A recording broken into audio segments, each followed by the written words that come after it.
చాలా సంతోషంగా ఫీల్ అవుతున్నామండి. గత 6-7 సంవత్సరాల నుంచి ఎదురు చూస్తున్నాము నోటిఫికేషన్ కోసం. అదిగో నోటిఫికేషన్, ఇదిగో నోటిఫికేషన్ అంటున్నారే తప్ప, అదిగో టెట్టు, ఇదిగో టెట్టు, రేపు డిఎస్సి, ఎల్లుండి డిఎస్సి అంటున్నారే తప్ప, ఇంతవరకు డిఎస్సి మనకి గత 6-7 సంవత్సరాల నుంచి ఒక్క టీచర్ పోస్ట్ కూడా రిక్రూట్మెంట్ జరగలేదు. సో మాకు ఏదైతే చంద్రబాబు నాయుడు గారు, నారా లోకేష్ గారు మాకు ఏదైతే ప్రమాణం చేశారో ఆ ప్రమాణానికి కట్టుబడి ఏదైతే ఫస్ట్ ఫైల్ మీద సంతకం చేశారో దాన్ని ఇంత త్వరగా మా అందరి ముందుకి తీసుకొస్తారని మేమైతే అనుకోలేదండి.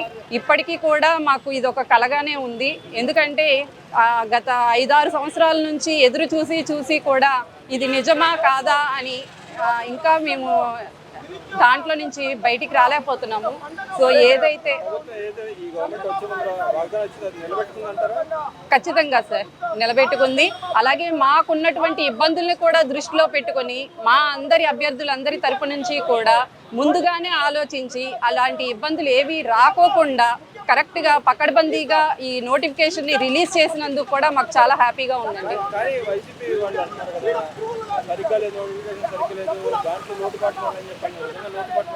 లోటుపాట్లు అనేవి ఎక్కడైనా 1-2 జరుగుతాయి, దాంట్లో ఇబ్బంది ఏం లేదు. అది కూడా రెక్టిఫై చేస్తారు. మాకు కూటమి ప్రభుత్వం మీద మంచి ఒపీనియన్ ఉంది. తప్పకుండా మా అందరినీ ఉద్యోగాల్లో నిలబెడతారు, మాకు అవకాశాన్ని ఇస్తారు అని మేము దృఢంగా నమ్ముతున్నామండి. అవునండి, ప్రతి ఒక్కటి ఖచ్చితంగా ప్రతి ఒక్కరికి అది ఉపయోగకరంగానే ఉంటుంది. అసలు ఎలా ప్రిపేర్ అవ్వాలి, ఎలా అప్లై చేసుకోవాలి, ఆ అప్లైలో వచ్చేటువంటి మీ ఇబ్బందులు ఏంటి, ఆ ఇబ్బందుల నుంచి మీరు ఎలా బయటికి రావాలి, ప్రతి ఒక్కటి కూడా వీడియోస్, లింక్స్ ప్రతి ఒక్కటి కూడా ప్రతి ఒక్క గ్రూప్కి కూడా క్రియేట్ చేసి ఇన్స్టిట్యూట్స్కి వాటికి అన్నిటికీ పంపిస్తున్నారు. సో ఎవరైనా తెలియని వాళ్ళు ఎవరైనా ఉంటే దయచేసి వాటిల్లో మన యూట్యూబ్లో కూడా వస్తున్నాయి. సో అవి మీరందరూ కూడా అబ్జర్వ్ చేసి అలాంటి సమస్యలు ఏమైనా ఉన్నా గవర్నమెంట్ దృష్టికి తీసుకెళ్ళమని డైరెక్ట్గా నారా లోకేష్ గారు మనకి మెయిల్ ఐడి కూడా పంపిస్తున్నారు. సో ఏదైనా సమస్య ఉన్నప్పుడు మీరు ఖచ్చితంగా సార్కి డైరెక్ట్గా మీరు పంపించడానికి అవకాశం కూడా కల్పించారు. అది అందరూ ఉపయోగించుకోవాలని కోరుకుంటున్నాం.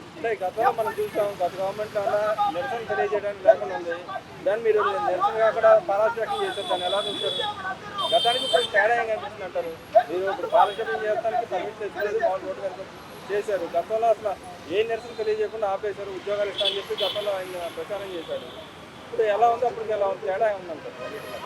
ఖచ్చితంగా తేడా అందరికీ కనిపిస్తుంది కదా స్పష్టంగానే. ఎందుకంటే 5-6 సంవత్సరాల నుంచి ఎదురు చూసి మాకు ఎలాంటి అవకాశం లేకుండా అయిపోయింది. సో ఈ ప్రభుత్వం వచ్చిన సంవత్సరంలోనే మాకు నోటిఫికేషన్ ఇచ్చింది. తేడా అనేది క్లారిటీగా అందరికీ కనిపిస్తుంది కదా. రిజర్వేషన్ కేటగిరీ గురించి ఏం చెప్తారు మేడం? రిజర్వేషన్ కొత్తగా మొత్తం కూడా అయింది, దానివల్ల ఏమైనా మార్పులు చేర్చడానికి జరిగే అవకాశం ఉందంటారు, లేకపోతే యథావిధిగా సమాన హక్కులు వస్తాయి అనుకుంటున్నారా? రిజర్వేషన్ పరంగా చూసుకుంటే సార్ మా తరపు నుంచి ఏంటంటే డిస్ట్రిక్ట్కి 3 డిస్ట్రిక్ట్లు కలిపి ఒక ఎగ్జామ్ కండక్ట్ చేస్తే దానివల్ల ఏమవుతుందంటే మాకు ఈ యొక్క వెయిటేజ్ మార్క్స్ అనేవి యాడ్ అవ్వకోకుండా ఉంటాయి. ఎవరైతే పకడ్బందీగా ప్రిపేర్ అయ్యారో, ఖచ్చితంగా ఎగ్జామ్లో మార్కు స్కోర్ చేశారో వాళ్ళందరూ కూడా జాబ్లో గెటిన్ అయ్యే అవకాశం ఉంటుంది. మొత్తం మాకు వచ్చేసి ఓవరాల్ డిఎస్సి అనేది 16,347 పోస్టులు ఇచ్చారండి. సో అభ్యర్థులు మరి ఎంతమంది అప్లై చేస్తారో చూడాలి. అది ఒకసారి జాయిన్ అయ్యి చాలా మంది చేసుకుని ఉంటారు కదా, ప్రిపేర్ అవుతూ ఉంటారు. ప్రిపరేషన్ ఎంతమంది ఉన్నారు అనుకుంటున్నారు? 1:8 ఉంటుంది ఉద్యోగానికి 10,000 మంది 15,000 మంది ఉంటుంది కదా. అవును సార్, మాకు వచ్చేసి ఇప్పుడు మేము ఎస్ఏ సోషల్ ప్రిపేర్ అవుతున్నామండి. మాది కృష్ణా డిస్టిక్. మేము ఎక్స్పెక్ట్ చేసేది ఏంటంటే ఎస్ఏ సోషల్కి వచ్చి ఒక పోస్ట్కి వచ్చి నియర్లీ ఒక 15 to 20 మెంబర్స్ పోటీ పడే అవకాశం ఉంటుందేమోనని మేము ఎక్స్పెక్ట్ చేస్తున్నాం.